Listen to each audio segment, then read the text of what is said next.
Okay, Raul, I have a couple of questions. I'm having knee replacement surgery soon and wonder if you might have any suggestions on things you might know to help post-surgery or even before. Okay, Derek, let's answer that question first because the second question doesn't really tie into that particular thing. I suggest this whenever you go in for a surgery, you know what's coming. I mean, obviously, certain other surgeries you don't. But if it's a big surgery, a hip replacement, hip, knee, shoulder, you've usually got some time. I would strive to go into surgery in the best condition you can get yourself in. I think the week you go in, I really think you should really get up. I take sugar-free, orange-flavored Metamucil because the last thing you want is to be constipated because of the drugs they're going to put in you they're going to constipate you. A lot of water, walk as much as you can. If you can lift as much as you can. Whatever you can do.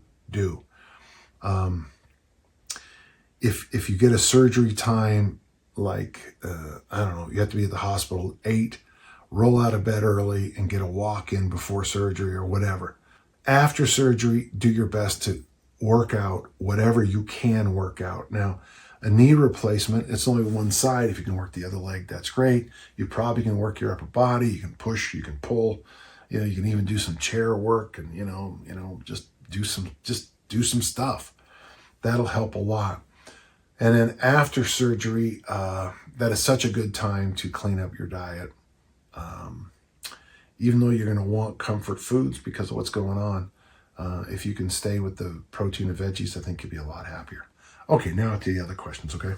Secondly, how long is too long to work out in a single session? I'm currently using the workout generator, General Workout.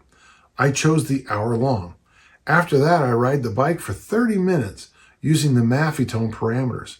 I noticed that other workouts, such like Easy Strength for Fat Loss, only go for an hour. Am I going too long?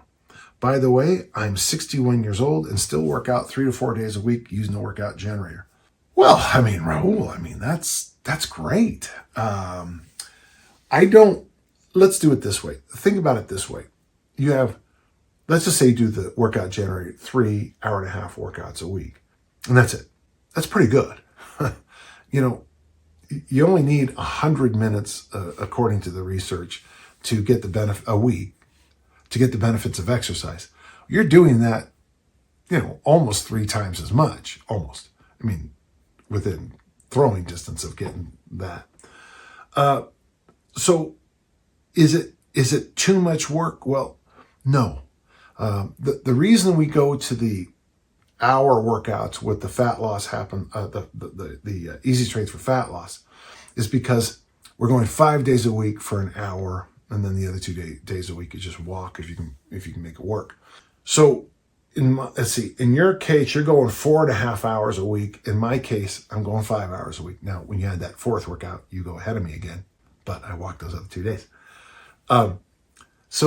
You have to look at it that way versus, so sometimes even my own workouts, when you compare them, you sort of get yourself a little bit in apples and oranges, kind of that, cliche concept.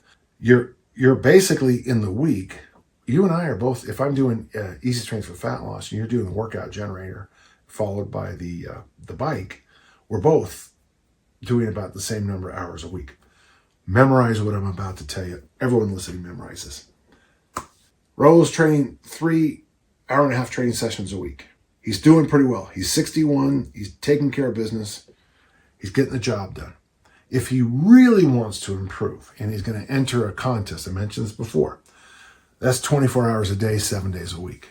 The benefits of what you're getting we'll just summarize. We're just going to say you work out 5 hours a week, okay? You work out 5 hours a week, or I'll say 6. You work out 6 hours a week.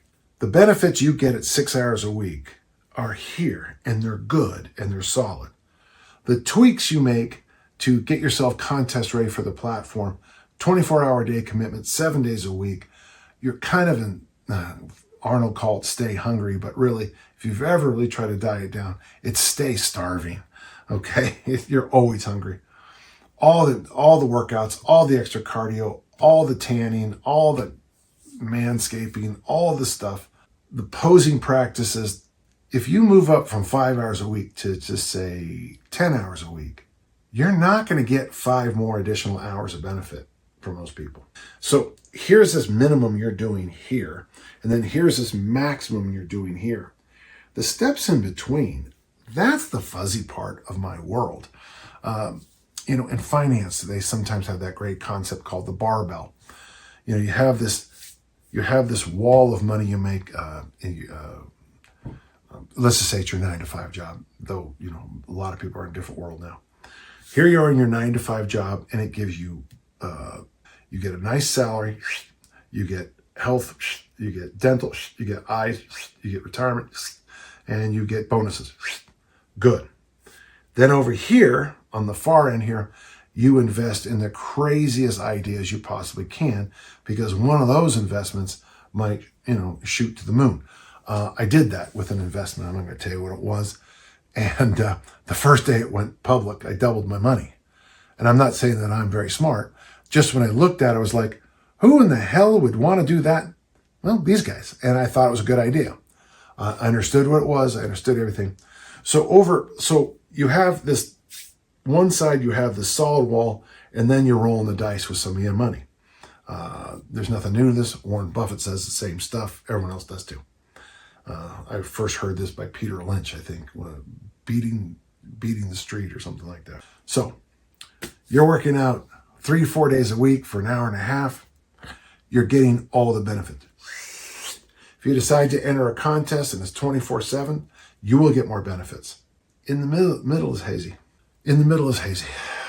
Sometimes, and I bet you a lot of our listeners know this, you increase the amount of time you train in a week and you get very, very little from it. Now, it's obvious this is economics 101. We would teach this to you when we talked about running a fast food restaurant. You keep hiring people and then you just suddenly run out of room.